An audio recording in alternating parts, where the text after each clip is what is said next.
Donc voici le projet numéro 7 de chez Station 9 qui, pour reprendre les infos de leur site, est tiré d'un design du Carcanet, lui-même étant une version light du Carcajou, tous deux créés par Tony Lopez, qui, pour ceux qui ne le sauraient pas, est un cofondateur de Station 9, le second étant Vol West. L'objectif avec le projet numéro 7, alias le Trail Ultra, est de proposer un petit fixe utilitaire se basant sur un des principes de Station 9 concernant l'équipement, dont l'acronyme anglais est WVEPP, pour poids, volume, efficacité, praticité et prix. On verra au cours de cette vidéo qu'il y a un excellent ratio entre tous ces acronymes, particulièrement entre le poids et le volume. Alors je sais que certains d'entre vous s'étonneront de voir le prix dans cet acronyme, mais je rappelle que de base ce numéro 7 est vendu 50 $, soit environ 45 € aux États-Unis. Malheureusement, après les frais d'importation, on est plus dans les 65 €, qui reste un prix intéressant au vu de l'acier utilisé. À savoir également qu'il s'agit du couteau en acier le moins cher de leur gamme. L'atout, l'intérêt principal de ce couteau pour moi, au vu de ses mensurations, est qu'il va être possible de le porter facilement où vous voulez, que ce soit à la ceinture, en tour de cou, à la poche, en statique, en harnais, en bretelle, sur un sac à dos, pourquoi pas sur le pare-soleil de votre voiture, et même dans le bas du dos, vous verrez, il est jamais gênant. Il est parfait pour intégrer différents kits,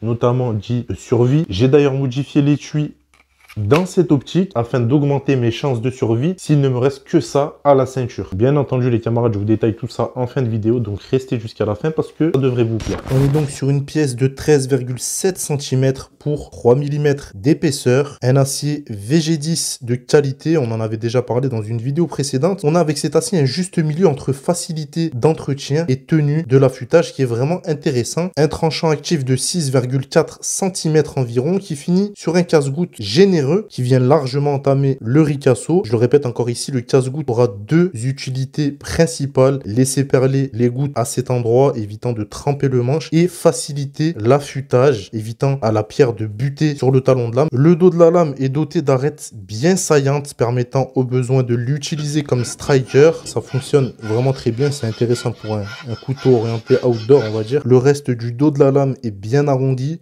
avec un long crénelage se prolongeant jusqu'à la moitié du manche. À la base, vous l'avez vu, le manche est nu. Ici, un gros orifice qui permet d'alléger le couteau. On est sur seulement 42 grammes. En comparaison avec d'autres couteaux de son gabarit, on est vraiment sur quelque chose de très léger. L'orifice permet également de réaliser des tressages. J'en ai vraiment vu des très beaux passés. Ça permet d'améliorer le grip et d'éviter un contact direct avec l'acier. Comme je suis un peu chochotte avec les températures extrêmes et que j'ai pas toujours des gants sur moi, c'est de suite plus confortable. Bien sûr, on va voir d'autres alternatives comme de la gaine thermorétractable, un morceau de chambre à air ou pourquoi pas du tape de hockey qui fonctionne également très bien. Vous pouvez également combiner ces trois choses avec de la paracorde pour plus de relief et on peut également imaginer pourquoi pas coller des plaquettes. Ce Trail Ultra offre une excellente prise en main en simple ou en inversé. On a un très bon équilibre, ça flippe vraiment très bien pour passer d'une prise à une autre. Le manche qui s'élargit jusqu'à sa base évite de glisser et la grosse encoche ici offre une bonne garde et un bon maintien. On peut y aller à toute patate avec, c'est vraiment fiable. Vous pouvez le voir d'ailleurs en vidéo, que ce soit sur du taillage de branches, pour faire des copeaux, pour la gamelle, ou un peu de viande, un oignon, etc.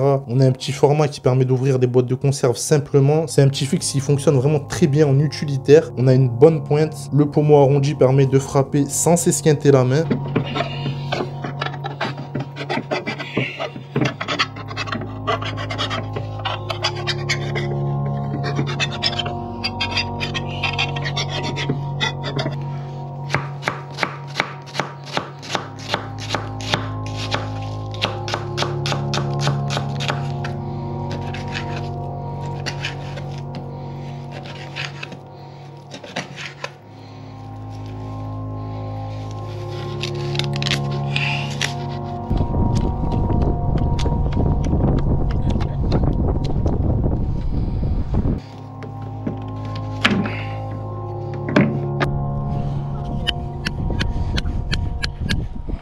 Là, honnêtement, on a un très bon design, un pouvoir de coupe convaincant qui font de ce numéro 7 un excellent petit fixe. Perso, j'aime beaucoup et c'est pour ça que je me suis attardé sur la customisation de l'étui pour en faire un petit kit de survie. Donc, premièrement, j'ai chauffé un peu l'entrée de l'étui pour pouvoir l'élargir afin que tout simplement le couteau puisse passer. Parce que comme j'ai refait le manche, bah, ça passait plus. Donc, vous avez juste à chauffer cette partie-là, vous rentrez votre couteau, vous pressez un peu et voilà, ça va vous permettre de garder une bonne rétention. J'ai également fixé un porte-fire steel, comme vous pouvez le voir ici, afin de pouvoir démarrer un feu en toutes circonstances. Une bonne bonne base, vous devez le savoir pour survivre, hein, que ce soit pour se réchauffer, s'éclairer, manger et remonter le moral. J'ai tout simplement roulé un bout de Kydex de la bonne dimension autour de la tige pour ensuite fixer ça sur l'étui. Donc il faudra juste enlever les rivets de base et remettre des rivets adaptés. Ici on est sur des rivets de 6. Comme j'ai une préférence pour un port à la ceinture, j'ai installé une boucle. Pareil, c'est pas compliqué à fixer. Je vous laisse un lien dans la description si ça vous intéresse. C'est ajustable. Il y a un système de sécurité pour éviter que la boucle s'ouvre en tirant ici. Donc pas d'ouverture involontaire. Ça s'ouvre seulement en tirant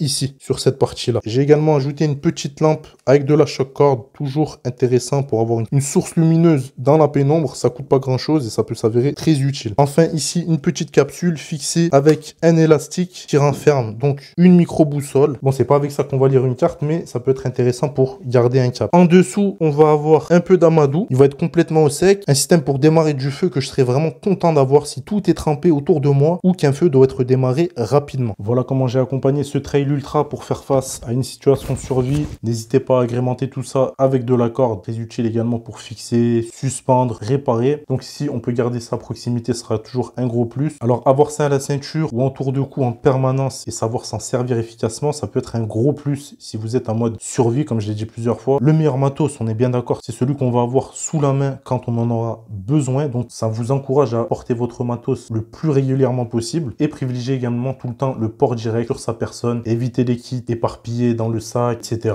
Tout ça afin d'avoir un maximum de chances de l'avoir sous la main le moment où vous en aurez le plus besoin. Donc on a de quoi faire avec ce numéro 7. Je pense que vous l'avez vu au cours de la vidéo. Perso, j'aime beaucoup, il est efficace. Le design laisse une diversité d'utilisation. Je vais pas me forcer à lui trouver des défauts. Tout fonctionne nickel, pas de souci avec l'étui, un tranchant au top à réception. Il y a moyen de bien le custom selon vos envies. Si vous avez des questions, n'hésitez pas dans la partie commentaires ou contactez directement les camarades de chez Station 9. Merci à eux d'ailleurs de m'avoir fait parvenir cette excellente pièce. C'était Boris pour la chaîne Civis Protocol. À plus, ciao.